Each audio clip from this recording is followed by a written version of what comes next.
Darling, I apologize for my Each one of us is unique. You have your own personalities. For instance, I don't want to embarrass you, Jordan, but I've witnessed about 800 weddings now. You're the first groom I've ever seen wear a bow tie. Yeah, I mean, you may set a trend, and you may not. I don't know. What do I do if I'm without you? And what do I say if you've gone away? Does it look like Dolly Parton? That's what I'm going for. I'm here to stay, cleaning up every mess we made.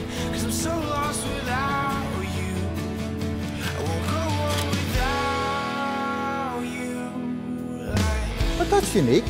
I mean, you're different. You're saying, hey, this is me. This is the way I want to look on my wedding day. No, that's good. I mean, why look like everybody else? That's good. Don't be afraid to be different. As long as you're different in a good way. That's terrific. Can't go wrong.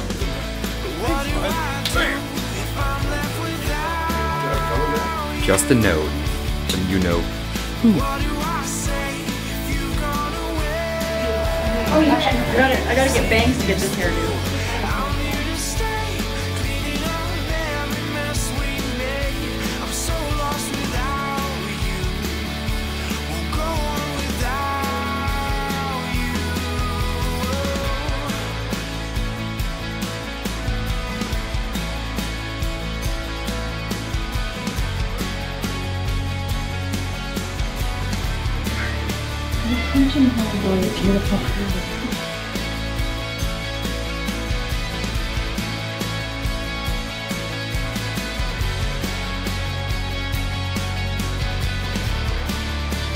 Jordan, you are everything I have been searching for and more.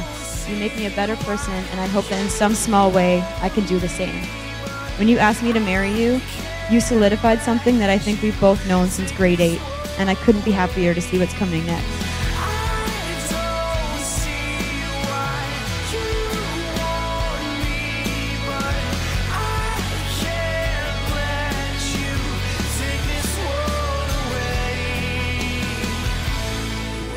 I just want to let everyone know how hard you have worked to make this day as comfortable as possible for everyone involved. This wedding is an extension of your personality, simple yet elegant. From the invitations to the decor, this has been an opportunity for everyone to see how wonderfully creative you are. I'm lucky enough to see this on a daily basis. Your enthusiasm is contagious, and you inspire others around you. Monica, I love you. I have loved you since the moment I met you, and I will always love you.